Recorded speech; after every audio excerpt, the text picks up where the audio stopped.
Welcome back to MHS, Midnight Horror Stories. I'm truly grateful for your support and companionship. Thanks to you, the channel has officially reached 10,000 subscribers. Without you, MHS would never have come this far. Since more and more new viewers are joining us, let me quickly remind you of the channel's format. MHS mainly uploads horror stories compilation, both real and fictional, with soothing rain sounds added at the end to help you relax and drift off to sleep. However, because most of you tend to fall asleep while watching, I'd greatly appreciate it if you could interact early on by liking, commenting, or sharing right at the start. This helps YouTube value our content more and spread it to a wider audience. Our current goal is to reach 300 likes within the first 24 hours of each video. And now, let's step into tonight's horror stories. There are moments in life when you realize that true evil doesn't have to be supernatural to be terrifying. I learned that on a late August night last year, while working the night shift at a Shell gas station in Greensboro, North Carolina. I'm Carlos, 32 years old. I'm divorced and work the night shift to earn extra money to support my son. This job is usually quiet. Only a few long-haul truckers stop by and some drunk teenagers buy beer late at night. After my divorce, my life was already very subdued, and since I started working the night shift at this gas station, that quietness became even more profound. I even found myself reacting more slowly to every situation. That night, I was sitting behind the counter, looking at my phone. Outside, a light drizzle was falling, creating thin streaks of water on the window. The atmosphere was so quiet that I could hear the buzzing of the fluorescent lights above my head. Then the glass door burst open. A man walked in. He was big and had a disheveled and aggressive appearance. He walked straight to the counter and slammed a $50 bill down. The noise made me jump. He shouted just one word: "Gas!" I was startled and immediately stood up straight. He clenched his hands and stared at me for about 2 seconds. Without saying another word, he turned around and strode out. I put the money away, and a thought popped into my head: just another punk. Through the glass, I saw him go straight to pump number 4. His car was parked crookedly, not in the right spot. I stood up and walked to the window to watch. At first, I thought I would watch him struggle to open the gas cap or get the nozzle in, but what happened next made me freeze. He pulled the pump nozzle out, but instead of putting it in the gas tank, he opened the passenger side door. The lights from the gas station clearly illuminated his actions as he lifted the nozzle and began spraying gas directly into the car. I stood there, horrified. My mind was trying to process what my eyes were seeing. I rushed to the control panel and slammed the emergency shutoff button. A loud alarm blared, and gas pump number 4 immediately shut down. I took out my phone, and my hands were shaking as I dialed 911. I had just managed to give the dispatcher the address. The call was interrupted when I witnessed the next horrifying scene. A girl scrambled out of the passenger side door. Her body was drenched in gasoline, and she was in a state of extreme panic.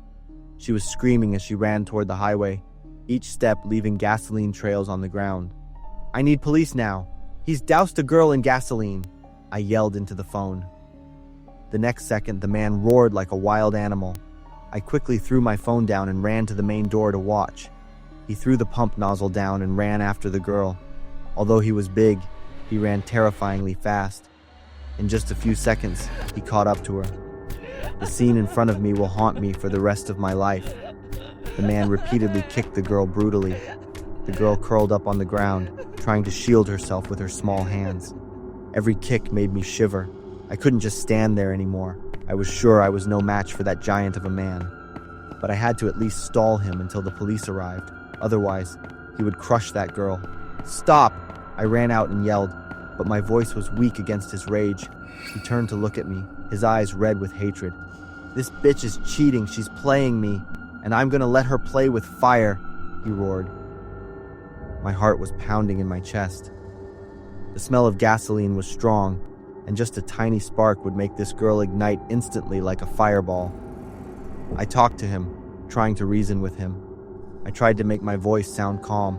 "Hey man, calm down. We can talk about this." But he didn't even look at me. Just as he put his hand in his pocket, probably to find a lighter, police sirens blared. A few seconds later, two police officers jumped out of their patrol car, tasers ready in their hands. They yelled at the man to stop what he was doing. The man hesitated for a second. Then, like a cornered beast, he charged at the police. The sound of electricity buzzed. His body stiffened and he fell to the ground, convulsing for a few seconds before becoming still. I let out a gasp of relief, my entire body relaxing. Everything was okay now. An ambulance arrived a few minutes later. They quickly provided medical care to the girl. The police took my statement. They praised my courage before they left. But I didn't feel like a hero. The following nights, I worked in a state of extreme tension. Every time a customer walked in, I would watch every movement, every look. I talked to the store owner about installing more security cameras and keeping a baseball bat under the counter. After the incident, I realized that a person's rage can be truly terrifying if it's not stopped in time. Real monsters don't need fangs and claws. Sometimes it's just a normal person controlled by anger.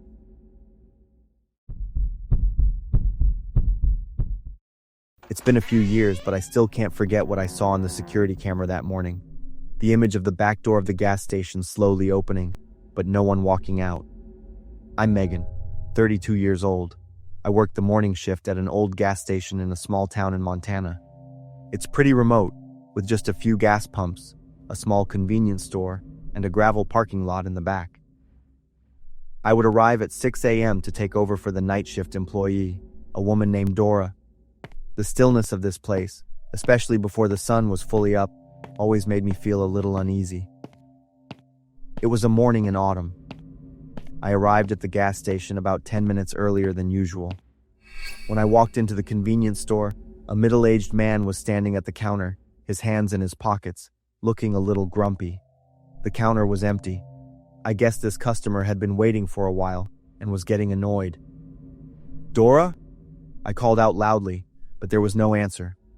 I quickly apologized to the man and checked him out. After the man left, I looked around the store. The counter was as neat as usual. The cash register was locked, and the shelves were not disturbed. I went to the back stockroom and called out a few more times. I checked the bathroom, but there was no sign of Dora. On the break room table, I saw her phone. I wondered if she had an emergency and left without having time to let me know. I ran outside and looked at the parking lot. Dora's car was still parked near the back. A feeling of confusion started to rise in me. Dora always followed work procedures. No matter what, she would always inform me and the boss about the situation. I called my boss and briefly told him everything. My boss told me to check the security camera and call the police if necessary. I opened the computer at the counter and logged into the CCTV system. The station had 3 cameras, one at the counter, one at the gas pumps, and one in the back parking lot. My hands trembled a little as I rewound the footage from 4 a.m. when Dora was still at the counter. The video began with Dora standing behind the counter, occasionally glancing at the clock on the wall. She looked normal, maybe just a little tired from the long night shift. Then suddenly, she looked up, her eyes directed toward the back door, as if she had just heard something. After a few seconds of listening, Dora quickly stepped away from the counter and went straight toward the back door. I immediately switched to the parking lot camera, not understanding why I felt so tense. The screen showed the door slowly opening, the hinges creaking softly, but there was no Dora, no one there at all. I rewound it in slow motion, my eyes glued to the screen, watching every second. The door opened, the air seemed to stand still, then the door closed. I still didn't see her. "No way! What is this?" I mumbled to myself. I checked the time again, making sure the 2 cameras were perfectly synchronized. The camera wasn't broken. Everything else on the screen looked completely normal. Dora's car, the trash can behind the store. But Dora seemed to have vanished into the darkness. A feeling of fear washed over me, making my hands and feet go cold. I tried to find a logical explanation. Maybe she had stayed close to the wall, avoiding the camera's angle, and then ran straight into the pine forest behind. But why would she do that? Did someone call her out? Or was someone waiting, threatening her? These thoughts made me shiver and look around the store. Suddenly, I felt scared of this familiar place. I called the police. While waiting, I went out to the parking lot and stood right at the back door, observing everything. The ground was covered with gravel and dry leaves. The dense pine forest was about 50 yards away. I imagined Dora running in there. But for what reason? Where did she go? The police arrived. They thoroughly checked the store, the parking lot, and rewatched the video. An officer took careful notes and asked me about Dora. I told him what I knew. Dora was 28, lived alone in a small apartment near downtown Livingston, and had been working the night shift for 2 years. The officer asked if Dora had any enemies, or if there was anyone suspicious in the area. I was stunned for a few seconds. I said I didn't know. Dora and I weren't close enough to know too much about each other. The police checked Dora's car. The door was unlocked, and the keys were still in the ignition. A cup of cold coffee was on the passenger seat, next to a neatly folded sweater. There were no signs of a struggle or an attack. The police called a search team, but the forest was too vast, and the autumn wind had caused a thick layer of fallen leaves, covering any possible traces. Dora's apartment was also searched, but there was nothing unusual. No clues were found. In the following weeks, the story of Dora's disappearance spread throughout the town. The local newspaper published a short article asking for information from the public. A few people said they had seen Dora, but the information they provided was not helpful. 3 years have passed, and Dora is still missing without a trace. I still work at the gas station, but every time I open the back door to take out the trash, I always feel a strange cold draft. I don't believe in ghosts or the supernatural, but I can't understand how Dora disappeared. Was she afraid of something in the forest? Or was someone really waiting in the darkness where the camera couldn't record? I always want to believe that Dora simply quit her job and is living peacefully somewhere far away. But then, every time the back door creaks open in the wind, I find myself involuntarily turning my head, half hoping, half afraid, that Dora will walk in.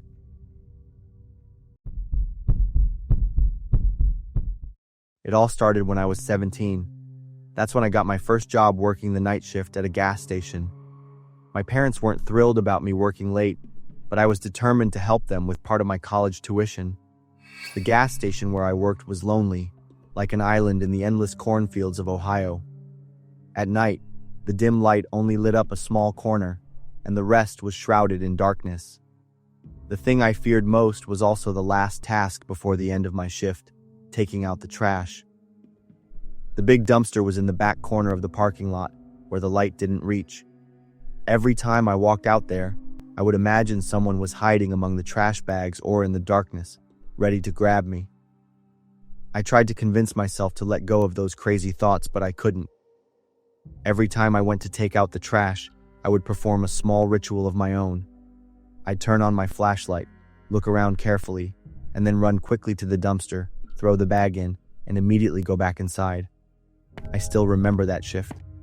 There were only 3 customers all night. At 2 a.m., I locked the cash register and turned off the lights in the store, leaving only the lights in the gas pump area on. I picked up the trash bag and walked out the back door as usual. The parking lot was empty, with only 2 trucks parked in the far corner. I was walking toward the dumpster when I suddenly heard a voice. "Hey, you!" The whisper was raspy, like someone was trying to hold their breath. I froze, my heart pounding. The trash bag fell from my hand. I turned around and looked, my eyes trying to find the source of the sound. But there was nothing but darkness. Maybe it was the wind blowing through a truck window, or maybe it was the radio from a cab. I tried to reassure myself. I bent down to pick up the trash bag, intending to continue, when I heard it again. "Excuse me, could you help me?" For a brief moment, I almost believed that someone was in trouble, but something felt wrong. Why would they whisper if they really needed help? Why wouldn't they step into the light or come into the store? With that thought, I dropped the trash bag, turned, and ran toward the back door. Just as I was about to touch the doorknob, out of the corner of my eye, I saw a tall, dark figure approaching.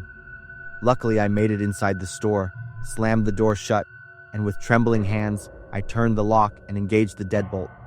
I ran to the front of the store, turned on the lights to check the front door lock, and then called my dad. "Dad, I need you to come pick me up. There's someone suspicious around the parking lot." My dad didn't ask any more questions. About 15 minutes later, the headlights of his car shone into the store. I ran out and jumped into the car without looking back. On the way home, I told my dad about the whispering voice. He just listened without saying anything. The next morning, the gas station manager called me. The manager's voice sounded pretty exhausted. The manager told me that I didn't have to come to work that day and said that after I had left, 3 men had broken the lock on the front door to get into the store. They searched the place, took all the money from the cash register, and cleared the shelves of all the cigarette packs. They even took cans of beer and chewing gum. The security camera recorded one of them constantly looking toward the back door, where I usually took out the trash. After hearing the phone call from the manager, I was in a daze. I'd been so close to a monster, but I had luckily escaped in the nick of time. The police came to see me that afternoon. They said this wasn't the first case. This group of criminals had attacked 2 other gas stations in the past month. What was special about the previous cases was that they took the night shift employees hostage and beat them to get the cash register passwords. There were no casualties, but the victims were all seriously injured. When I heard that, I broke down in tears.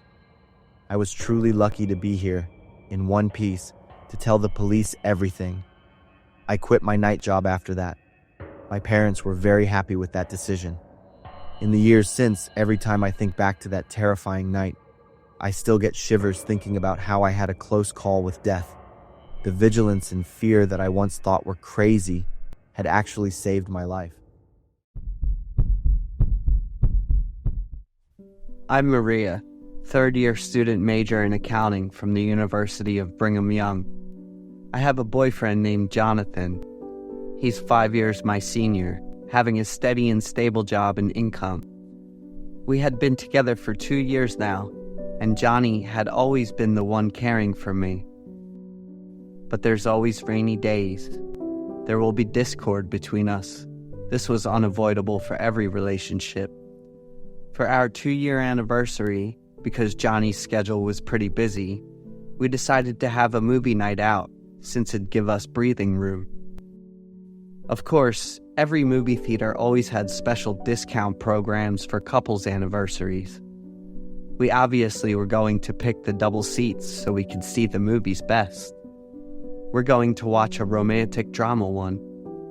I had been waiting a long time for this, so I prepped up the prettiest I could, even utilizing the perfume Johnny's gave me for the evening. It'd been 20 minutes already and still no sign of Jonathan. Not a single one, including texts, calls, or any messages. It's really annoying when I tried to call him many times, but he didn't pick up. At this point, I was no longer feeling annoyed. It was a subtle sense of dread that took over. I had tried to continuously call Johnny, and thankfully, he picked up at the 10-ish call. The moment I was able to hear his voice, I felt like a heavy burden was lifted from my chest. Jonathan said to me in a soft and rather somber tone, "I'm really sorry, Maria." He must deal with an urgent last minute with his business partners and hence couldn't notify for me in time. If you had been in my shoes, girls, I'm pretty sure you'd do what I did. I had prepared everything for this occasion, and now all I received was utter disappointment. Both of us had a huge fight, and I ended up hanging up before Johnny's even finished. In that very moment, I decided to see the movie by myself. With or without him, this beauty couldn't be wasted. I immediately went on my way to the movies. The taxi took me there at 9:45, which was on time, since my movie would start at 10 o'clock. Pulling out the couple tickets, I once again felt the fury rose within me. So I did the logical, tossing one to the trash in anger. After purchasing the popcorn and accompanying drinks, I went to the theater. The ticket man gazed at me with sharp, cold eyes. "Room number 4, go ahead, then right." His action was very odd, yet I paid little attention to it. In the movie room, the atmosphere was very cold, to the point that it made me shudder uncomfortably. This pretty dress now, here in this environment, was now completely worthless. Searching for my seat once again really hit me hard. Why didn't I just buy out another ticket? Why must I cling on to the old ticket? Because every other seat there were couples, happily seeing the movie, while I'm out here all alone. This movie night had started out fucking great, and now it tried to screw me further, huh? At that moment, I began to notice the silence around the film room. Everyone was in utter silence, including the couple next to me. Even the advertisement music was kinda creepy, to the point it made it shudder thinking about it. What's going on? I thought today it was a romantic drama. I took a selfie, the best that I could, to show that I was in pretty high spirit. Then I put the picture in my personal page, well, for a reason you might already guess it. I just want to show Jonathan that even without him, I'm still fine. Reading the comments complimenting my beauty, I was in ecstasy. With the movie on the way, it's time for me to shut down on my phone to see it. After some time, my phone suddenly was bombarded with notifications. The first few, I decided to ignore it. But after a few dozen of constant bombardment, prompting the others surrounding me throwing me angry looks, that I decided to shut it down for good. And yet, all of those notifications came from Jonathan himself. Okay, let's see what the hell he wanted, I thought to myself.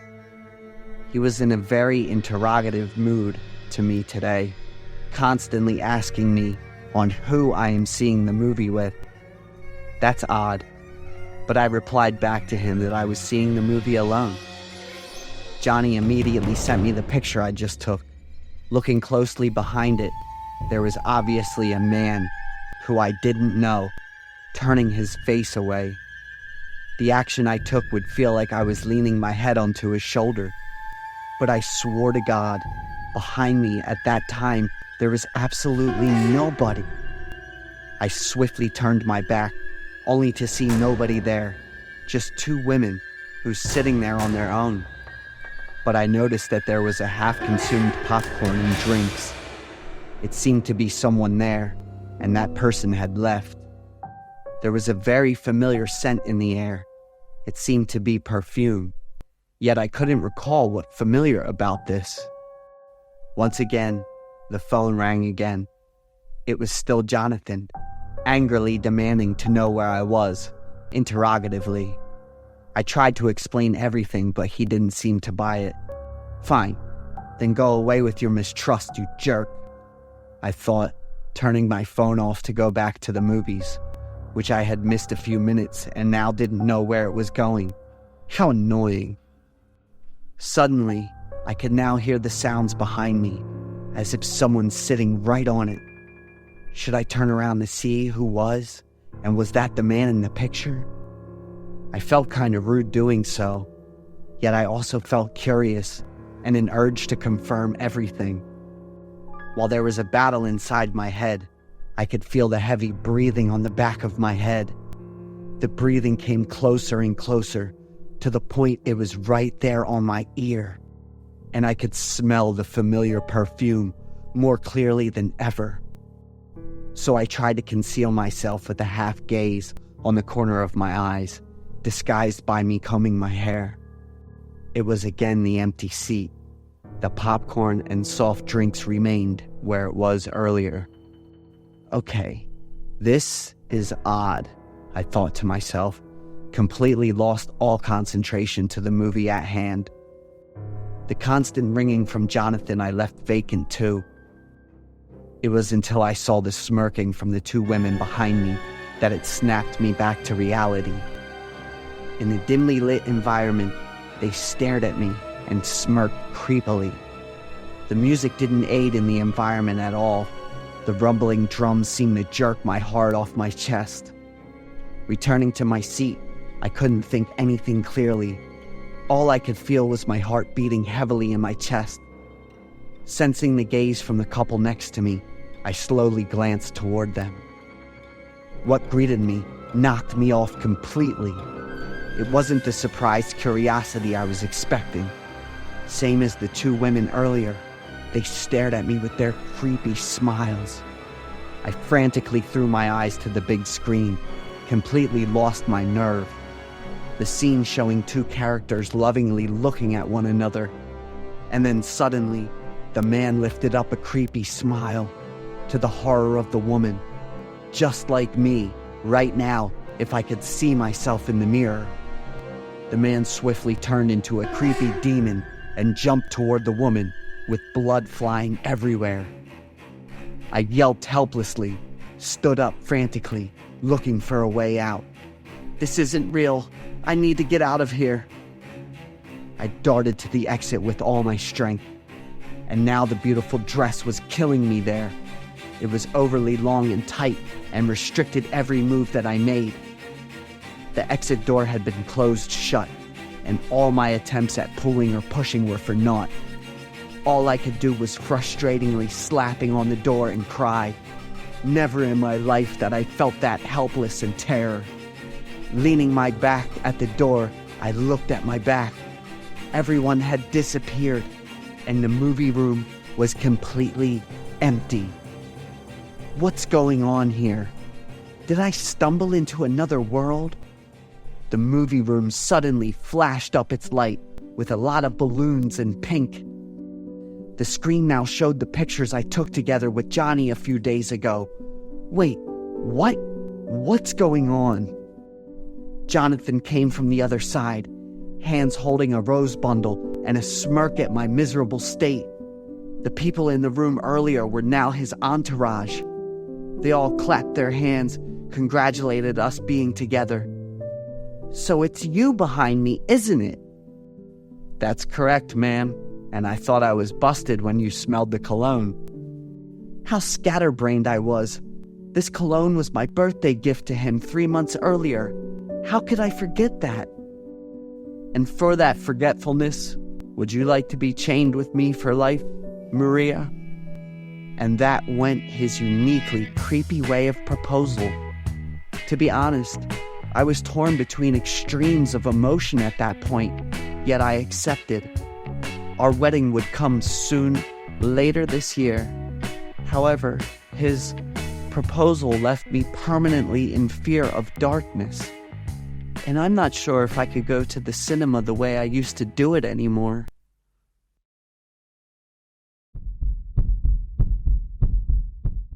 My name is Rick. I'm 29 years old. 2 years ago, I worked at a movie theater in this charming little town called Galena, Illinois. I had been there for 3 years, and I was getting ready to move to New York in a few months. One night while I was working at the theater, I met Maya, the pretty girl with the long flowing dress and big brown eyes. She looked a bit shy and was awkwardly glancing around the theater hallway. I went up to her to see if she needed help and found out it was Maya's first time at the movies. After I showed Maya to the theater, I stood outside for about 2.5 hours. As soon as the theater doors opened, I looked for Maya because I wanted to get to know her better. Maya gave me a really sweet smile, so it seemed like she wanted to get to know me too. Do you want to go to the cafe nearby? Sure, I'm all for it. As I replied to Maya, I pulled out my phone and quickly texted my coworker to cover my shift. I shared a bunch of funny stories about the cinema with Maya. She laughed a lot, and her smile was so charming, it kind of took my breath away.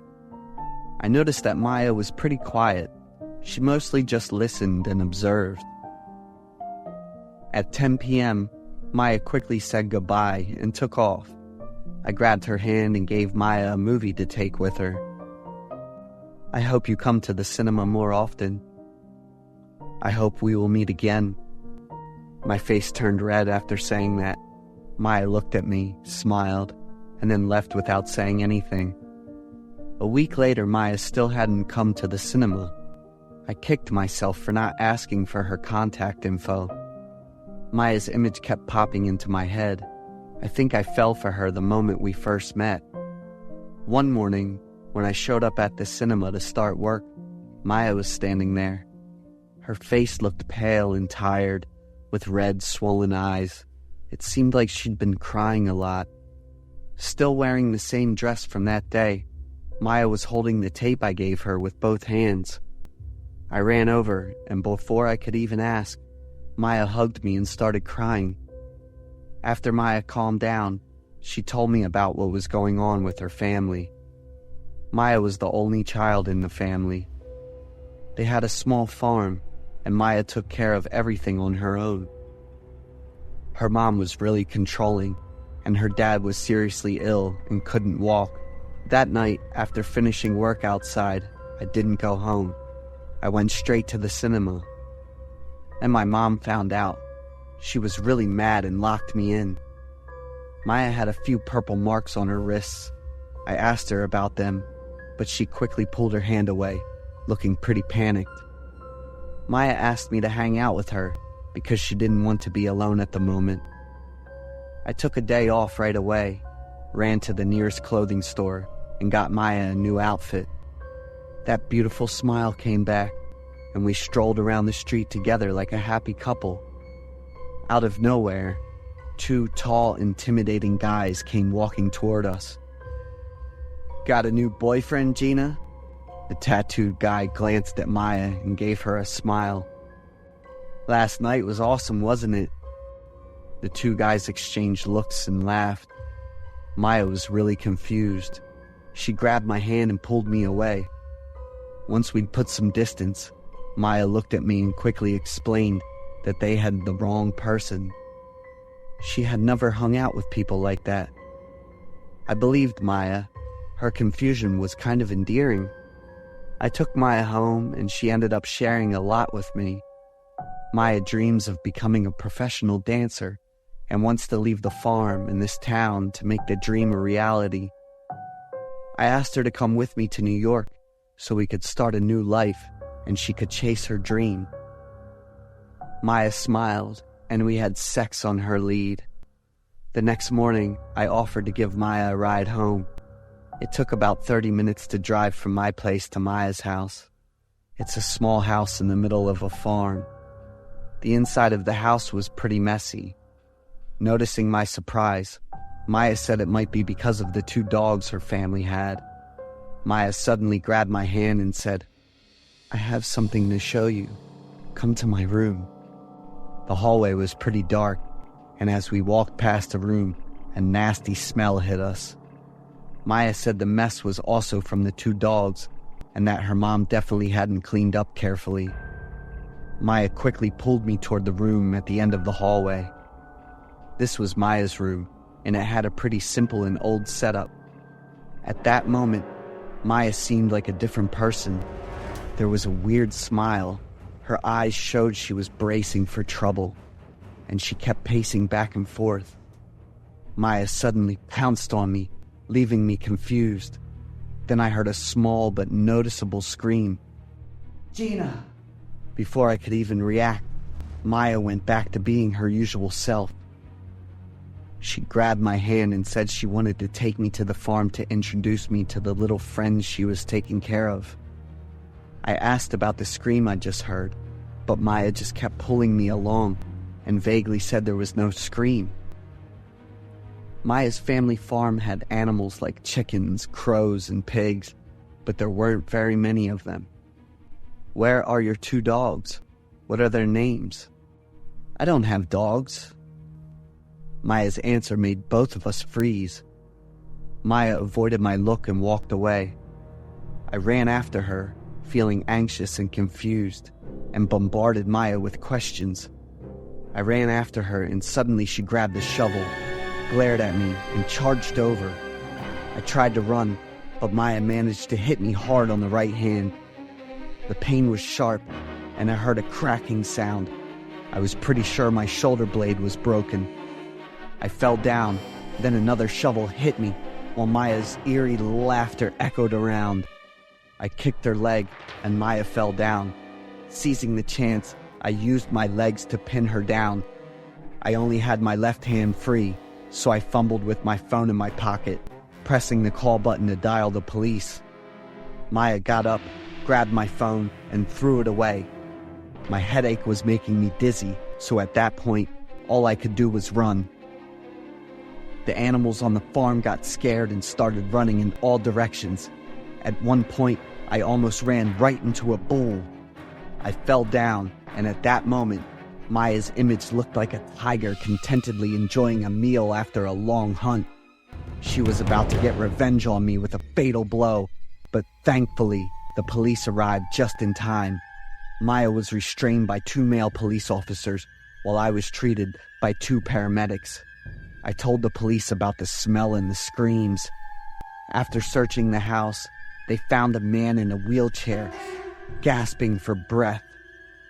He was Maya's dad, and she had been starving him for days. The smell was because he couldn't use the bathroom on his own. The screams were coming from a woman who was in pretty bad shape. It was Maya's mom, who had been locked in the basement since the night of the argument. Maya's real name was Gina. She was 35 and had a complicated history with the town's troublemakers. The flood of information left me feeling completely overwhelmed and in shock. Maya was diagnosed with schizophrenia. Part of the reason was her strict and controlling mom. Her harsh control made Gina constantly crave a way to push back. Gina was taken to a mental health facility for treatment. Her parents were also lucky to be rescued and were moved to a nursing home. I quit my job and left Galena as soon as I got out of the hospital. I learned a big lesson about love and trust. It's something you really need to understand before giving it to someone. My wife Carrie and I have a little house in a quiet suburb with lots of trees around that make it feel kind of gloomy and cut off. That night was super quiet. The only thing you could hear was the chirping of insects, way off in the distance. I looked outside by the window. The weak moonlight shined through the leaves and lit up the dim shadows on the ground. That messed up dream about the company's problems woke me up, sweat dripping down my forehead. I felt so heavy, like there was some invisible weight pushing down on my shoulders. I headed down to the living room, walking lightly, but my steps still echoed in the empty house.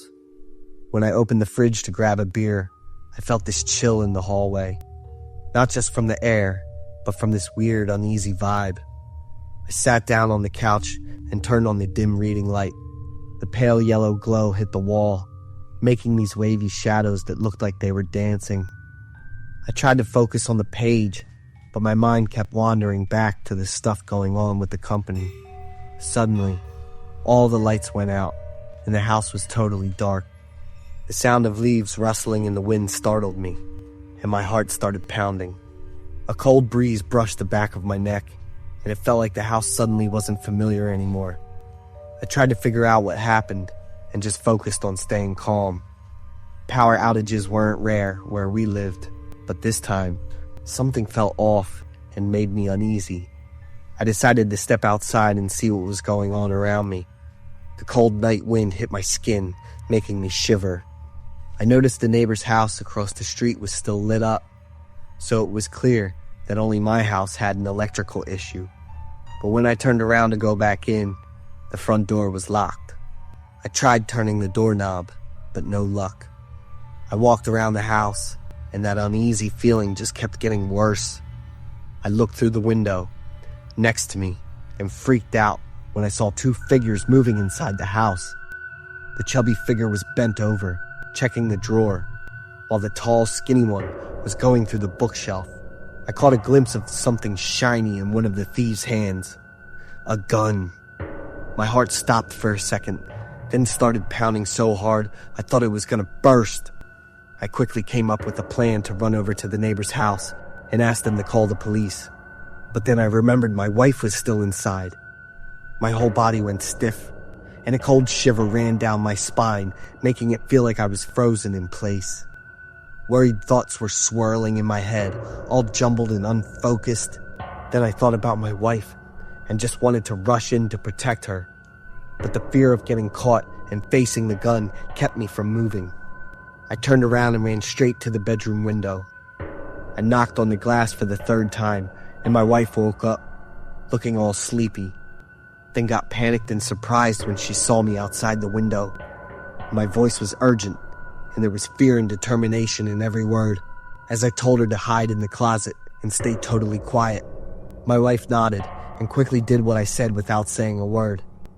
With not much time left, I rushed over to the neighbor's house, knocked on the door, and told them everything, my voice shaking with panic. The neighbor called the police right away, and just a minute later, the police sirens went off, breaking the silence of the night. By the time the police showed up, the house had been trashed. All the valuable stuff was gone, and there were just broken pieces and chaos everywhere. They found my wife in the closet, freaking out. Her eyes were blank, and she couldn't say a word. I hugged her tight, trying to calm her down, but inside, my heart was heavy with pain and helplessness. Once my wife calmed down, she told me, her voice shaking, that she had heard the thieves' footsteps coming into the room. They were planning to kidnap someone in the house and ask for ransom, joking about coming back to see how the family would react once the person was gone. One of them even said they'd been watching our house for a while, knew all our routines, and that today was the perfect time to make their move. One of their voices sounded familiar, like someone we'd met before. One of them mentioned the name Mark when talking about the plan, and my wife couldn't help but think of Mark, my old coworker, who had been to the house a few times. Every word my wife said felt like a knife to the heart. I could still feel the fear and unease hanging around in every dark corner of my mind. I felt like the moment the house went dark, everything changed. It wasn't just a robbery. It was an attack on the sense of security that used to be there in the quiet darkness. Nothing felt the same anymore, and that invisible fear still stuck with us.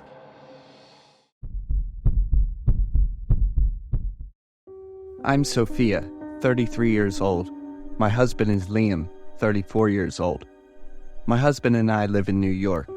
We've been married for 4 years but have not planned to have children. I'm a successful woman with a high-paying job. Lately, I've been so busy with work that my husband and I haven't had much time to spend together. I felt Liam's coldness. On a 5-day business trip to California, I told Liam to arrange work to go with me. Both a business trip and a trip for the couple to warm up their relationship. But Liam seemed very hesitant about that suggestion, and I had to try to convince him. We rented a room at a luxury hotel near Coronado Beach. During the day, I will go handle work, leaving Liam at the hotel to explore everything around. Only at night do we have time for each other. Creepy things at this hotel begin to happen. The first night, I was startled awake when I heard the sound of water running in the toilet. It was about 12 o'clock. I think the hotel's water system has a problem. The sound of running water stopped for about 2 minutes. I was also quite tired after a day of work, so I went back to sleep right after. But on the second night, I heard a knocking sound coming from the closet door. At that time, I couldn't sleep because I was reviewing documents to send to my partner. That knocking sound followed by the rhythm of 3 consecutive sounds with a pause between each time. My heart beat faster with each knock. I'm a very shy person, so I didn't dare go up to see what was inside the cabinet. Hurriedly jumping onto the bed, I tried to shake Liam vigorously. But my husband sleeps very soundly. No matter what, he doesn't wake up. The knocking stopped. I was scared and covered myself with the blanket, hugged Liam tightly and tried to close my eyes to sleep. Things haven't stopped yet. On the third night, I woke up in the middle of the night. Turning to the side, I couldn't see Liam anywhere. I called Liam, no response. I ran to the bathroom and couldn't find him.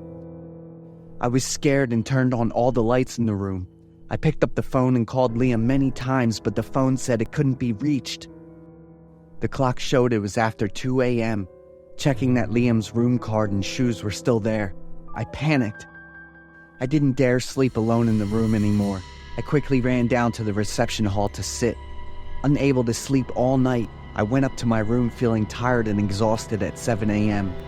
When I entered the room, I was startled to see Liam sleeping soundly on the bed. I called Liam up and asked him where he went last night and when he returned to his room. Liam looked at me blankly. "I slept in the room all night last night. What's wrong with you?" I fell into a state of shock. What the hell is going on? Could it be that I'm being blinded by a ghost? I shuddered at that thought. That day I took a break because my mind was too stressed and I couldn't stay awake. Liam wanted to go out for a walk on the beach for a while and told me to rest. I lay in bed listening to relaxing music. After a while, the knocking sound came again. I jumped up in surprise and stared towards the wardrobe. Slowly getting out of bed, I gently walked to the wardrobe. It was around 10 a.m.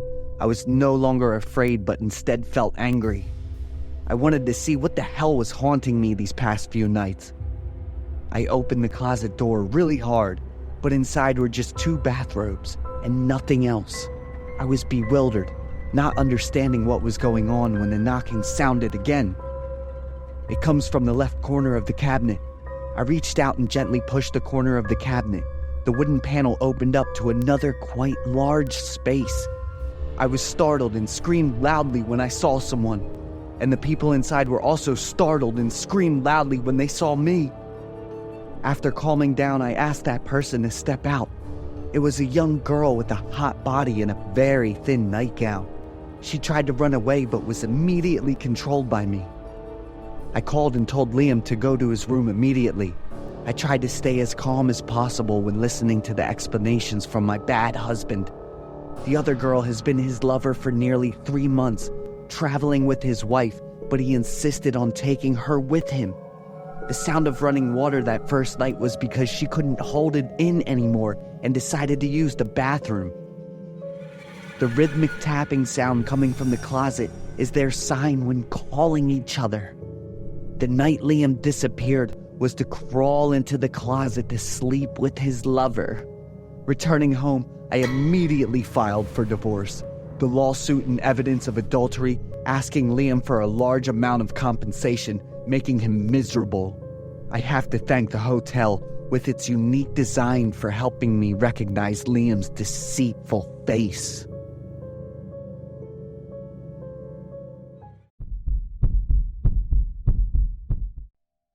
I'm Erica, 26 years old, living alone in Mississippi. I don't have many relatives. I've been living with my grandparents in Florida since I was young. I don't know who my father is. As for my mother, according to my grandparents, she was swept away and disappeared in a flood when I was 4 years old. After graduating from college, I moved to Mississippi to live and work. Mississippi is one of those states in the Gulf Coast region, heavily affected by hurricanes, floods, and tornadoes.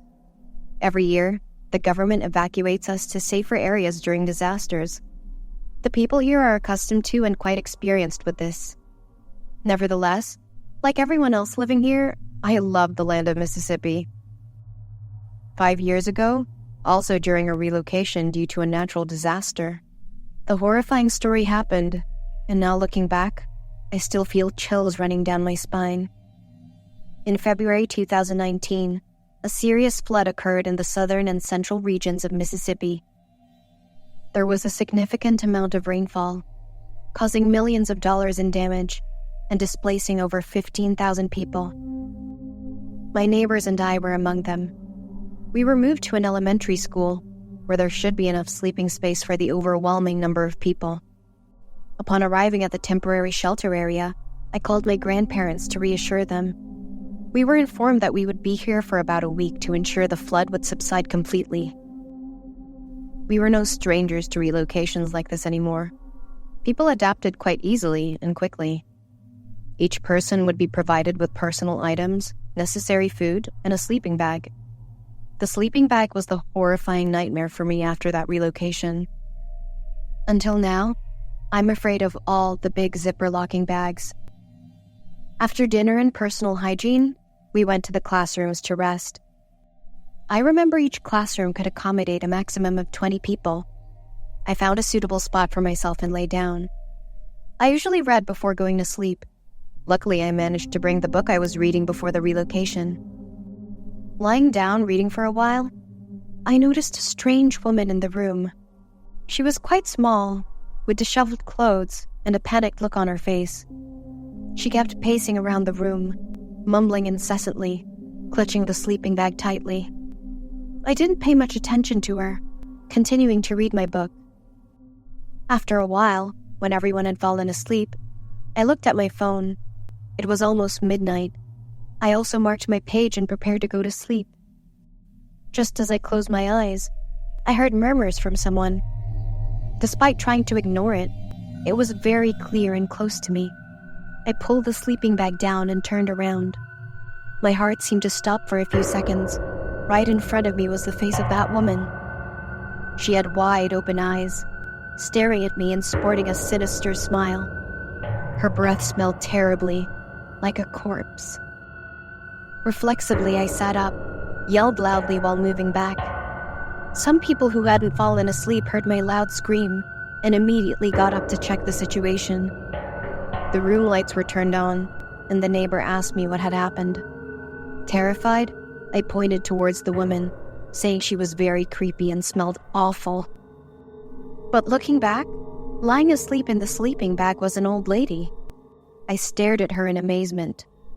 While everyone threw me their annoying glances, everyone returned to their place, turned off the lights, and went to sleep. I moved to another corner of the room, pulled the sleeping bag high, leaving only a small hole for air to enter. My heart still hadn't returned to normal beats. After a while, still unable to sleep, I gently pulled the sleeping bag down and looked outside. The woman was lying there, looking at me, but her head was completely turned upside down compared to her body. I tightly shut my mouth, trying not to make any loud noises. I pulled the zipper off the sleeping bag to cover my body completely, trying to regulate my breathing. I closed my eyes, put on my headphones, and fell asleep without knowing when. The next morning when I woke up, the first thing I did was look around the room. The woman had disappeared. About 4 days later, everything went on as usual. I never met that woman again. People in the shelter didn't care or remember anything about her. We were all happy when the government announced that the flood had completely receded. After today, we can safely return home and resume our normal lives. That night, I don't remember how long I slept. A foul smell hit my nose, causing me to wake up in a daze. That terrible smell made me wake up immediately. I sat up, looked around. Everyone was still sleeping. Turning to the left, I saw someone lying next to me, the sleeping bag covering the entire body. My neighbor Maria was lying on the right. I shook her awake. I asked her if she smelled anything unpleasant. Maria sniffed, looked around, then said she didn't smell anything and went back to sleep. But the smell of decay was very clear. Why didn't anyone else smell it? The next morning I woke up. That foul smell was still there. It made me extremely dizzy and nauseous. Everyone was quickly packing up to go home. The person in the sleeping bag next to me still hadn't woken up. I was surprised, reached out to wake that person up. As soon as I touched the sleeping bag, a loud noise rang out, making me startle. I called out loudly a few more times, but the person inside the sleeping bag still didn't respond. I trembled, reached out to pull the zipper of the bag down. Inside the sleeping bag was a rotting corpse. I immediately screamed loudly and jumped out of control. People around came to help me calm down. I was crying and trembling, trying to tell them about the terrifying thing inside the sleeping bag. Once again, the incomprehensible looks were staring at me. A man came over, picked up the sleeping bag. A few snacks and a bottle fell out from inside. He looked at me uncomfortably, saying it was his sleeping bag and I should stop making such a fuss. I was panicked. Finally, what was going on? Why was I the only one seeing those terrifying things? On the way home, I heard the radio on the bus recounting the case of a woman. Her name was Louisa. 22 years ago, when she was 27 years old, she was a single mother who was swept away by the flood while going to pick up her 4-year-old daughter from school. Louisa's body was never found. I was stunned. My whole body was freezing cold. I remembered the horrific image of that woman. She had eyes very similar to my mother's.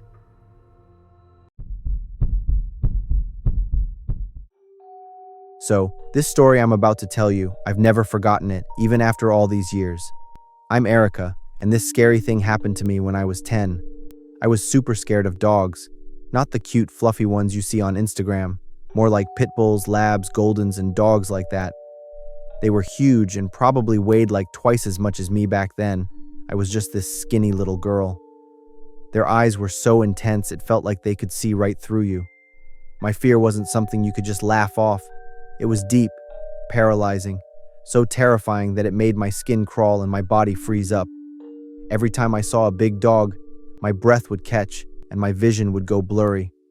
I just stood there, my knees shaking, praying it wouldn't come any closer. That night, I was supposed to have dinner at my best friend Kelly's place. I was planning to stay after dinner for a bit, like until 7 or 8. But Kelly and I were having so much fun, just caught up in cartoons and board games, that by the time I left, it was totally dark outside. The temperature had dropped a lot, and a cold wind was blowing through the quiet suburban street, making my skin crawl. Kelly's house was just one street over from mine, and there was a shortcut. It was this narrow alley with tall walls on both sides and wild bushes growing along the way. I'd walked this way 100 times before, but tonight, it just felt different. The darkness felt like it went on forever, swallowing up the warm light from the street lamps. I walked fast, my heart pounding, trying to ignore the fear creeping up in my chest. I should have listened to that feeling, should have turned back, should have taken the long way home under the familiar yellow light, but I didn't. I just kept walking, sinking deeper into the fear, telling myself I was probably just overthinking it. When I got to the middle of the alley, I heard footsteps behind me, heavy and steady. The guy in front of me was tall, really tall, like a shadow in the dark alley. The weak streetlight only lit up part of his face, but enough for me to see his pale, lifeless skin. He was wearing a black coat, all worn out, covering his body, with just his hands showing. His fingers were long and thin, like dry branches. His face was mostly covered by a hat, but I could still see his mouth. He was smiling, like a creepy grin, almost as if he was enjoying my fear.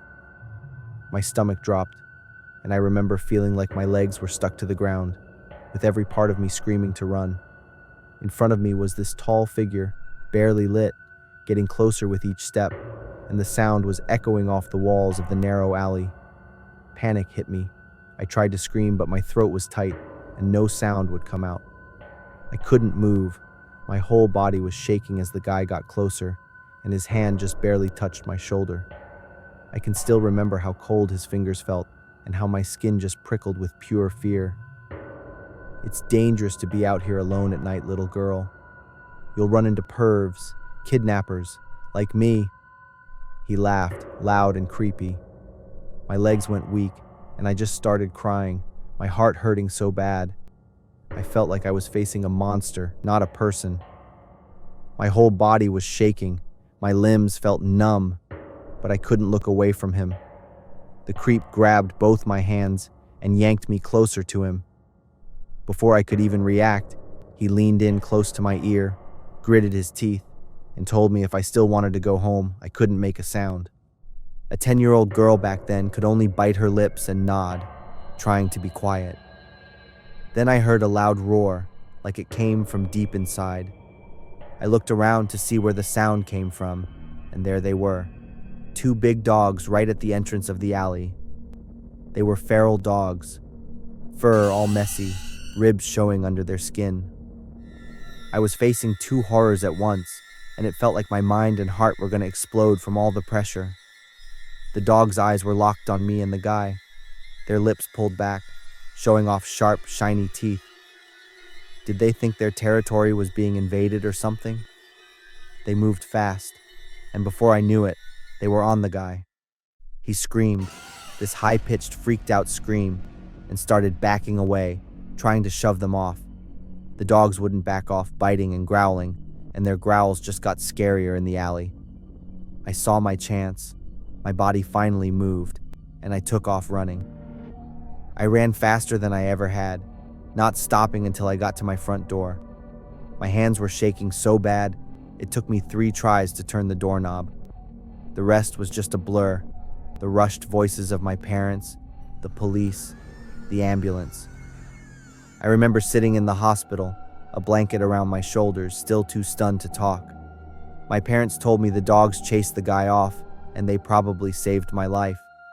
The creep was badly hurt, with deep bites, some of them in pretty bad spots. He was getting treated and would have to go to court, facing the right sentence once he healed up. According to my parents, they'd been feeding the dogs for the past few months. So those dogs protected me, not because they were feral or dangerous, but because they were grateful, smart, and brave. That night changed everything for me. Even though I was still scared, I couldn't deny that deep down I felt thankful and loved them. My quiet little heroes who showed up just in time to save me.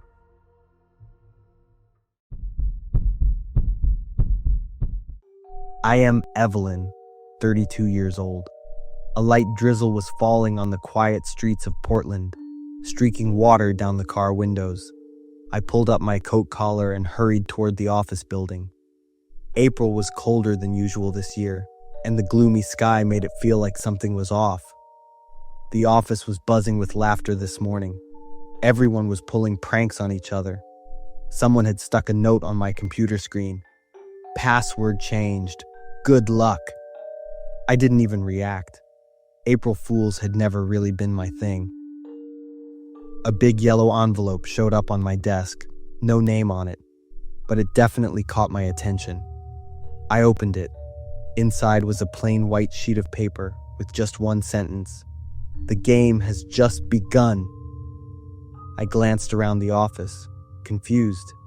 No one even looked my way, like they were all waiting for me to do something. I brushed it off, figuring it was just someone's dumb prank. That night, when I got home, there was a small black gift box sitting right by my door with a crimson ribbon. I picked it up, and a shiver ran down my spine. When I opened it, there was another piece of paper inside. Happy April Fools. I shivered again, and as soon as I folded the paper, I noticed a small photo at the bottom of the box. It was a picture of me from that morning, right after I stepped out of the coffee shop near my office. It was taken from a distance, but it was pretty clear someone had been following me. I carried this weird mix of confusion and discomfort, thinking the whole thing was just some creepy April Fool's joke. That night, a soft scratching sound outside my bedroom window jolted me awake. I sat up, heart racing, telling myself I was just imagining things, but I couldn't shake the feeling that someone was watching me. The next day, I left the office earlier than usual, just wanting to get home and take a break. As soon as I walked into the house and shut the door, there was a knock. I hesitated for a few seconds before opening it, and there was a big box sitting on the ground. Right away, this strong, nasty smell hit me, making me want to puke before I even opened the box. My heart was pounding. I kind of knew what I was imagining, but my curiosity wouldn't let me stop. My hands were shaking as I peeled off the tape, and the second the lid popped open, I instinctively stepped back. Inside was a pile of red, slimy flesh wrapped in some cloth. Pale white patches of skin were mixed with this gross, sticky liquid. Flies buzzed around the edges, and tiny maggots crawled all over the surface. My stomach turned, and I bolted to the bathroom to throw up everything. It took me forever to calm down, but I went back to the box. I had to get rid of that disgusting thing immediately. But then I stopped. There was a small piece of paper on the box, covered in dried blood. Remember me?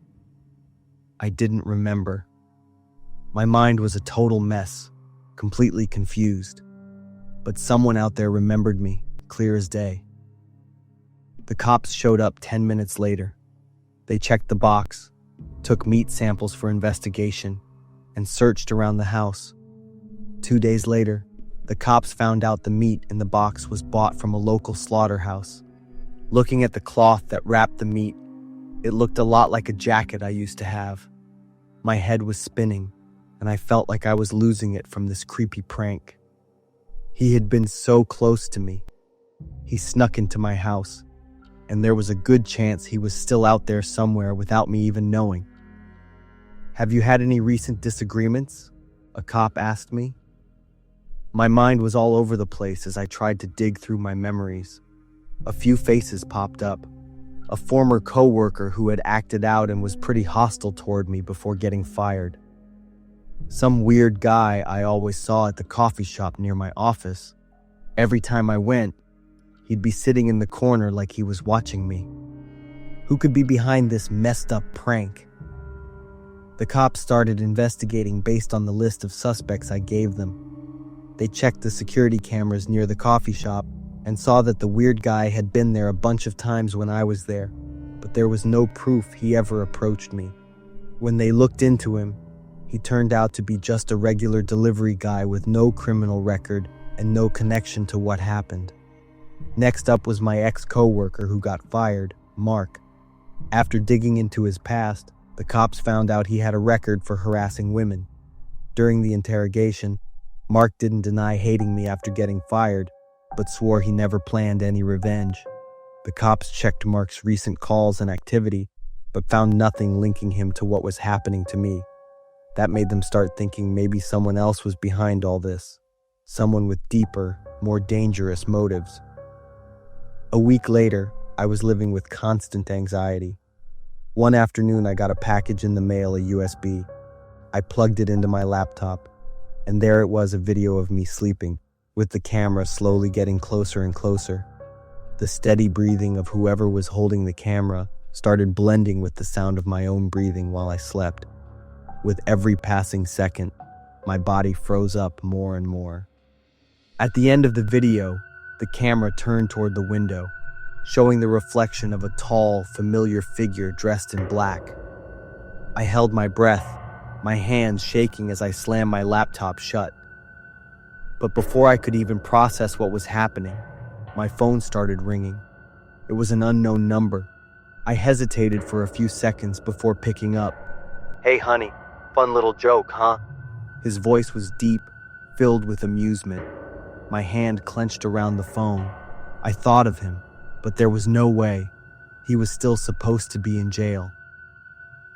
"Dominic, how is this even possible? The law only traps the weak. I'm back, and I've got all the time in the world to play with you." Hearing that cold, twisted laugh made every scar on my body sting. All those memories of my personal hell came rushing back.